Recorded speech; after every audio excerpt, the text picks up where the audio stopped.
Hi, this is Jen Iben. I'm the senior producer and one of the founders here at the CyberWire. I'm really excited to share with you that our Women in Cybersecurity reception is returning this fall. We started the event back in 2014 to bring women working in the industry together. We all know there's a need to increase diversity in cybersecurity, and we wanted to find some ways to help connect those already in the industry and encourage more women to join our ranks. Is your company also passionate about empowering women to succeed in cybersecurity? I'd invite you to join us as a sponsor. We have limited sponsor spots available. Visit thecyberwire.com/WCS to find out more. And thanks for listening.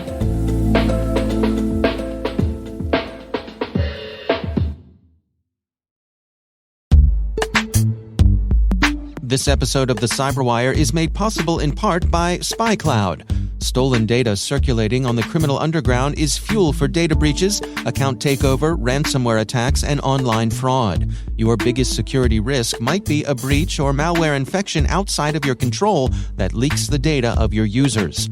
SpyCloud constantly recaptures and analyzes new data from the criminal underground, powering solutions that proactively protect over 2 billion employees and consumers worldwide. Learn how to make recaptured data your best defense at spycloud.com/cyberwire. That's spycloud.com/cyberwire.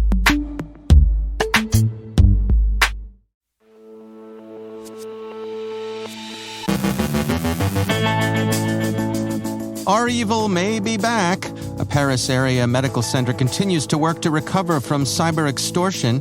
An assessment of Russian failure to mount effective cyber campaigns. Cyber criminals find wartime to be a tough time. Josh Ray from Accenture looks at cyber threats to the rail industry. Our guest is Dan Murphy of Invicti, making the case that not all vulnerabilities are created equal. And Yandex Taxi's app was hacked in a nuisance attack.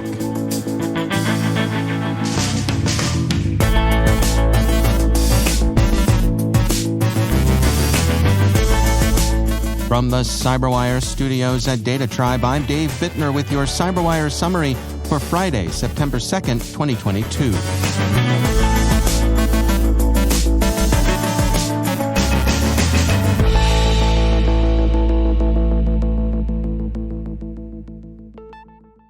The ransomware group behind REvil may have returned, Cybernews reports. The gang had been in hibernation for some months, and many concluded that it had disbanded. That may still be true, but someone claiming to represent REvil has said they successfully attacked the Midea Group, a major Chinese manufacturer of electrical appliances, and they've revived a version of the REvil dump site to post a proof of hack. The story is still developing, and what's been reported so far is as consistent with imposture and rebranding as it is with the gang's return. The large French medical center CHSF, hit in August by an extortion attack that reduced the medical center's ability to deliver patient care, is still in the process of recovering from the cyber attack. The effects of the incident have been unusually protracted. RFI reports that the Gendarmerie's GIGN has come to the assistance of the hospital, located south of Paris, and is both investigating and negotiating with the criminal attackers. CHSF continues to refuse to pay ransom. BleepingComputer has reviewed the grounds for thinking the attack involved a lockbit variant, even though hitting a medical center amounts to a violation of the Robin Hood code Lockbit has postured with in the C2C marketplace. An essay in the New Atlas looks at the decidedly mixed record of cyber operations in the current Russian war. While Russian operators have some early success deploying wiper malware against Ukrainian communications infrastructure, that success was short-lived. Since the first weeks of the war, Russian cyber operations have tended toward conventional espionage, augmented by some ransomware privateering and nuisance-level distributed denial of service. The reasons for this are obscure, but while due credit should be given to Ukrainian resilience, Russia's cyber shortfalls may be a species of the more general Russian problem of coordinating effective combined arms operations.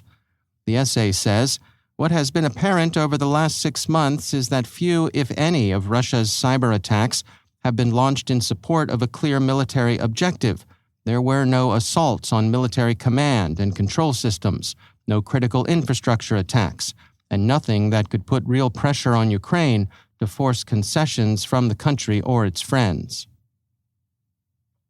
Drawing on a range of data sources, we argue that the widely held narrative of a cyber war fought by committed hacktivists linked to cybercrime groups is misleading. That's the conclusion a study conducted by researchers at the universities of Cambridge, Strathclyde, and Edinburgh reached. The researchers looked at web defacements, reflected distributed denial of service attacks, and communiques posted to a volunteer hacking discussion group. They enriched their analysis by interviewing people who'd actively engaged in defacing websites in Russia and Ukraine. It appears that hacktivism shades quickly into slacktivism as much of the initial enthusiasm fades.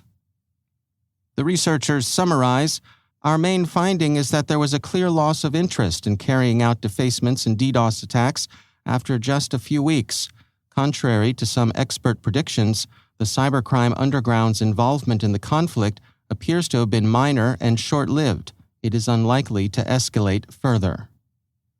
Rachel Noble, chief of the Australian Signals Directorate, has, according to the Canberra Times, a higher assessment of how privateers, at least, have performed in the war. She told a conference this week, "Cyber criminals started to take sides in the war.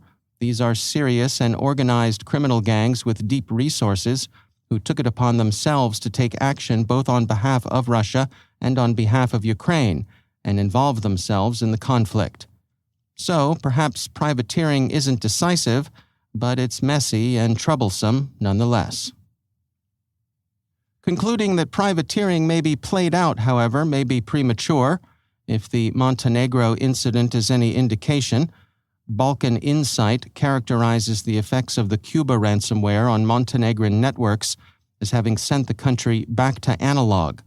Bloomberg reports that investigation and recovery are still in progress, as Montenegro calls in assistance from its NATO allies.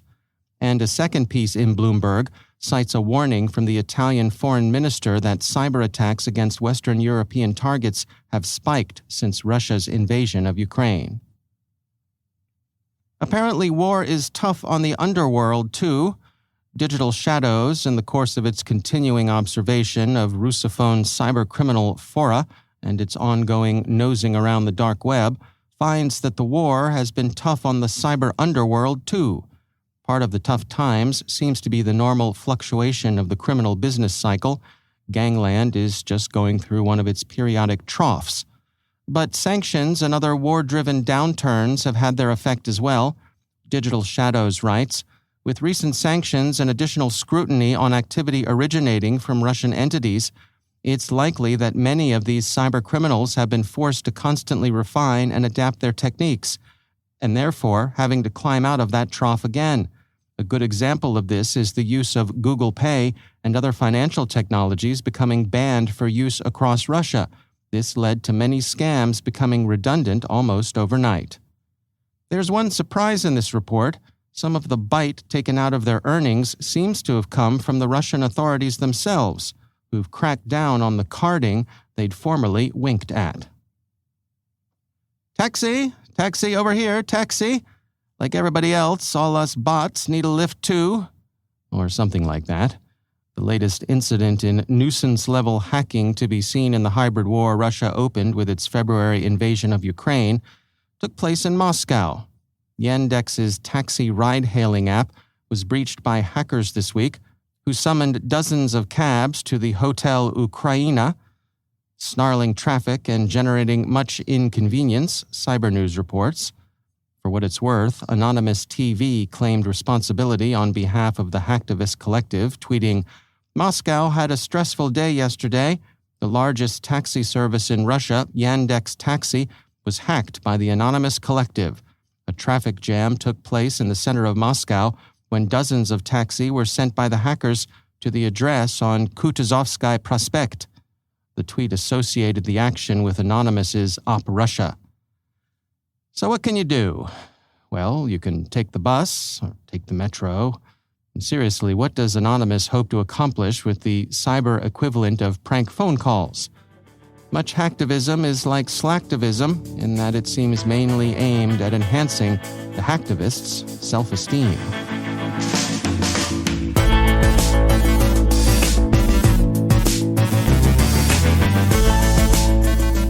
Coming up, Josh Ray from Accenture looks at cyber threats to the rail industry, and Dan Murphy from Invicti makes the case that not all vulnerabilities are created equal. Stay with us.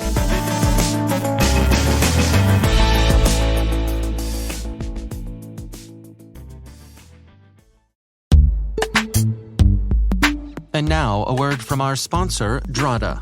Is your security operations team burning long hours manually collecting evidence for compliance? As G2's highest-rated cloud compliance software, Drata streamlines your SOC 2, ISO 27001, PCI DSS, GDPR, HIPAA, and many other compliance frameworks. Have a unique framework that is specific to you? No problem. Utilize the Custom Framework feature to create custom frameworks and map custom controls to Drata's automated tests.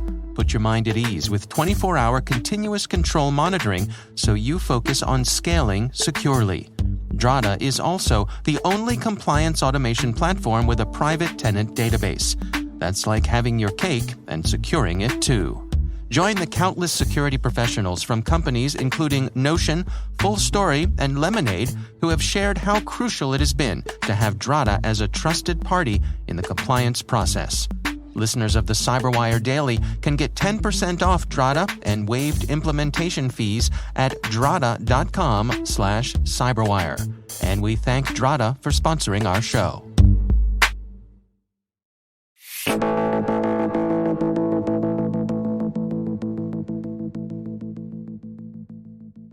Threat actors have been exploiting remote code execution vulnerabilities across all industries. And faced with that reality, organizations are working to prioritize their remediation and threat hunting strategies. But knowing how to go about setting those priorities is often easier said than done. Dan Murphy is a distinguished architect at software security firm Invicti. One of the key challenges that organizations have is how to prioritize what to fix first. There's so much that you need to know where to spend those precious development hours in patching things. In an ideal world, every possible vulnerability would be fixed, but in reality, we have to find out the ones that can be exploited, the ones that can be attacked, the ones that can actually be used by someone hostile on the network.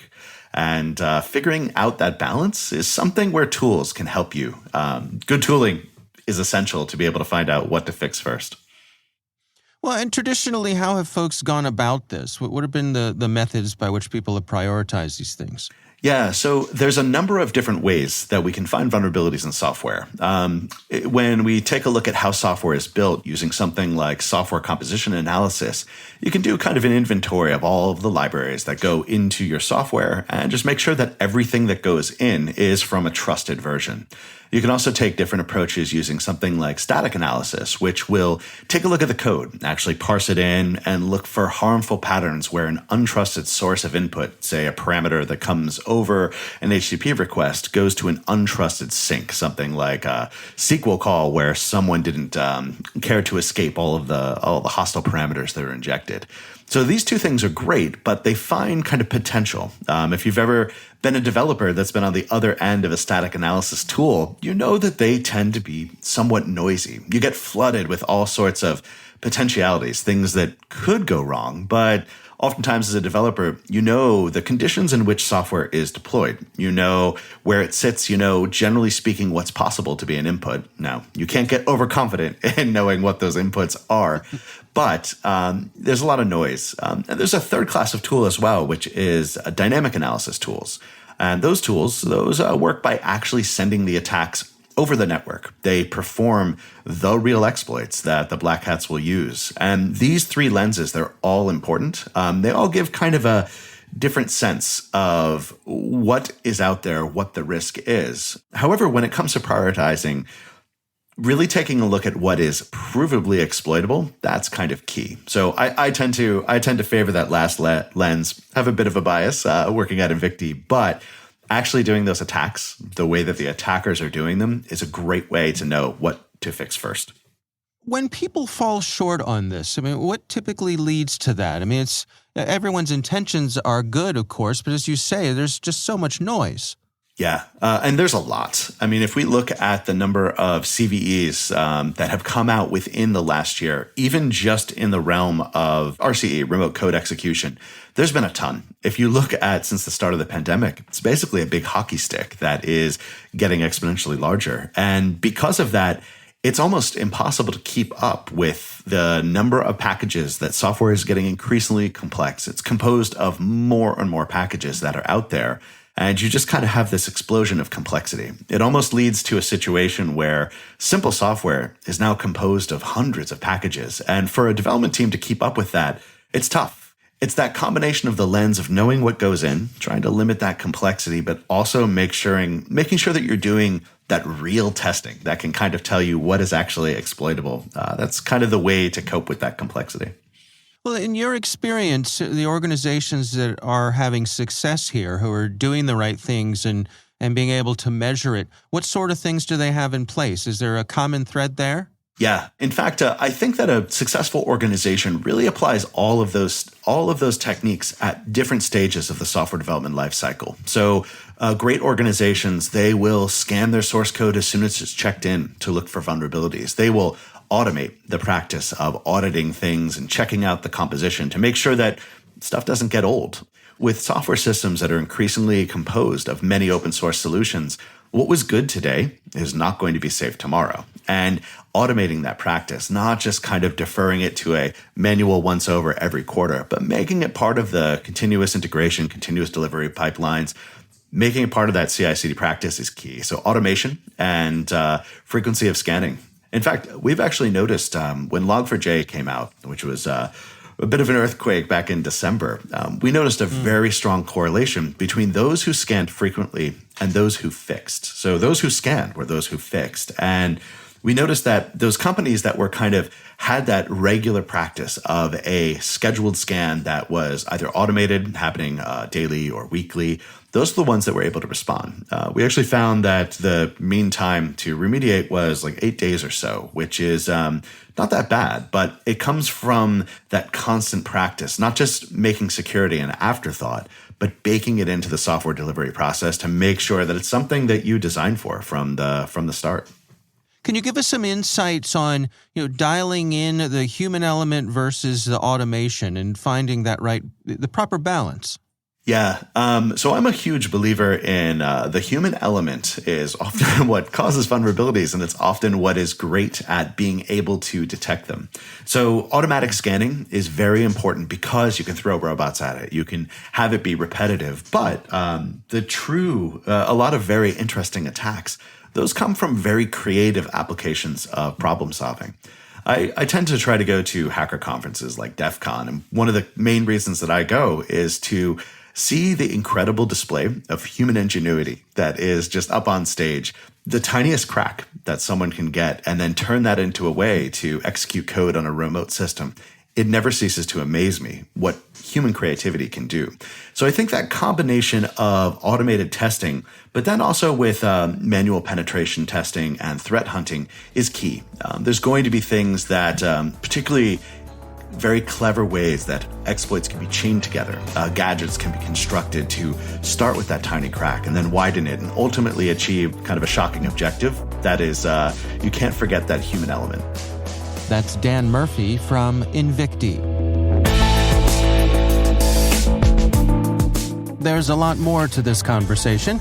If you want to hear more, head on over to CyberWire Pro and sign up for Interview Selects, where you get access to this and many more extended interviews.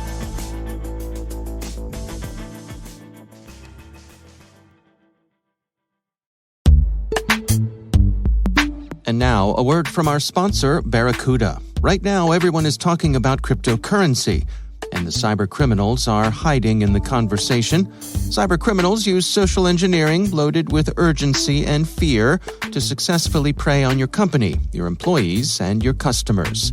Spear phishing is just one of 13 types of email threats. Barracuda has identified these 13 types and shows you how you can protect your company, your customers, and your reputation. Find out about the 13 email threat types and Barracuda email protection. Get your free ebook at barracuda.com/cyberwire. And we thank Barracuda for sponsoring our show.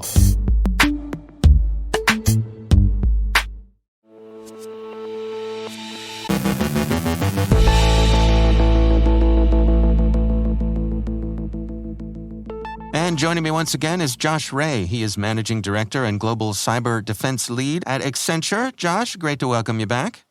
Thanks for having me back, Dave. I want to touch base with you today on what I consider to be perhaps one of the, overlooked elements of critical infrastructure, and that's the rail industry. I know this is an area that you and your colleagues have been focused on lately. What can you share with us today? Yeah, Dave, I think you're right. I mean, this is definitely an overlooked industry from a critical infrastructure standpoint. And I had a great conversation with Anthony Wilson on this the other day. And the rail industry really kind of presents a very unique convergence of things like not only critical infrastructure, but their role in defense. But they also have a lot of really interconnected IT, OT, IoT types of technology. And this is just continuing to grow, right? As you look at network signaling, switching, routing, and all the different control systems that, provide a very unique attack surface for threats to exploit, but also collect intelligence against. What sort of things are we seeing out there? I mean, are the bad guys actively, banging against the rail industry's infrastructure? Yeah, I mean, we've seen, a few specific types of examples, around ticketing and IT scheduling systems. I mean, these obviously represent very significant targets, which not only can cause, significant disruption, but, a financially motivated actor can take advantage of this as well.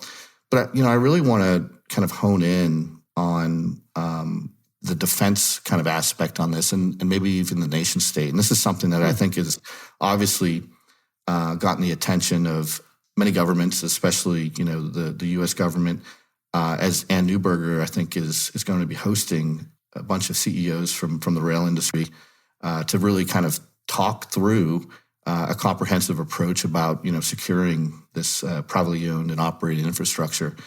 But, there are some really specific things that, we wanted to make sure that, the CyberWire folks, understood, but some key takeaways, I think, for CEOs or chief risk officers kind of potentially even going into that meeting. Well, let's go through it together. What sort of things do you think deserve our attention here? Well, I mean, this might be probably just, a Captain Obvious statement, but thinking about it through an adversary mindset and understanding, that your stock, the things that you have, are of very much interest to, say, nation state types of actors, right? So the things that you are moving across your rail inherently makes you of interest to those types of actors. And you look at even the Indian Railway, where they are classified as a national defense asset because of the critical nature that they have as far as moving troops and defense-related types of equipment. Another thing, I think, just kind of that convergence that I spoke about before as far as the interconnectivity between IT and OT systems, really does make them vulnerable, right? And this is something that continues to need more segmentation, as well as, monitoring across, those types of systems. And, don't forget those ticketing and scheduling systems, because they don't have to necessarily target the OT system to really disrupt your organization.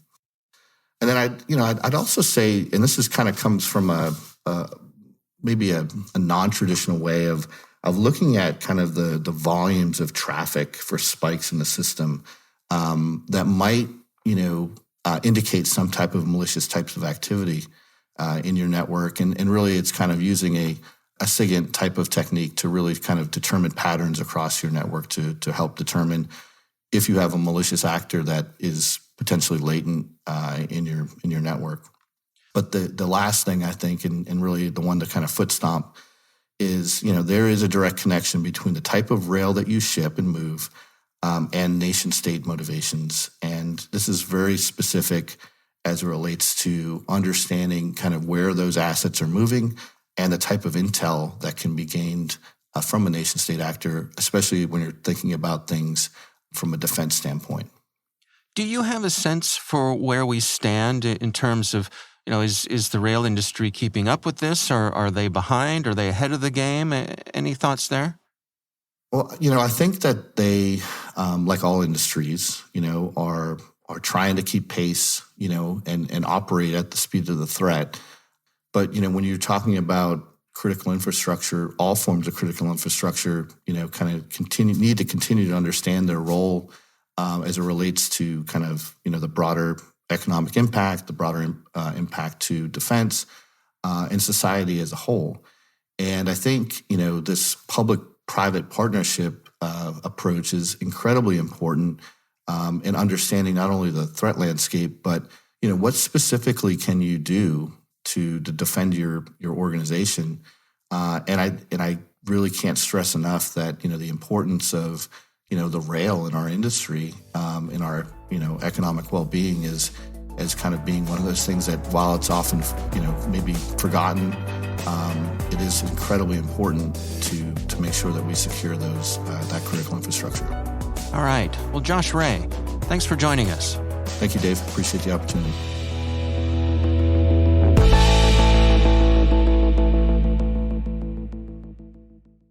Thanks to all of our sponsors for making the CyberWire possible. Find out more about sponsoring our programs at thecyberwire.com/sponsor.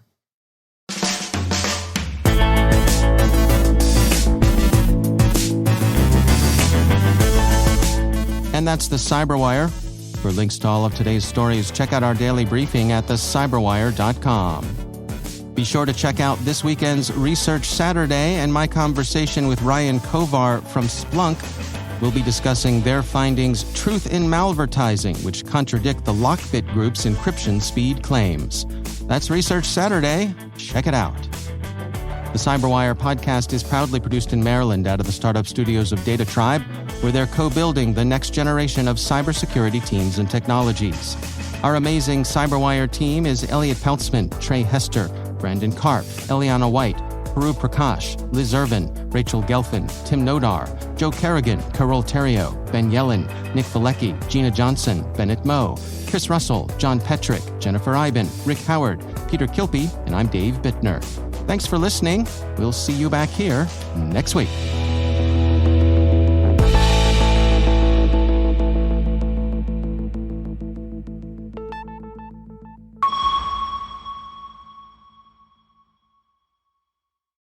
Never miss a thing with CyberWire Pro. Stay cyber aware by getting access to all our public podcasts, ad-free, as well as our exclusive CyberWire Pro podcasts, briefing, articles, and events by becoming a CyberWire Pro subscriber. Get actionable reporting, analysis, and insights on global events occurring in the cybersecurity industry at your fingertips. Visit thecyberwire.com/pro to subscribe today.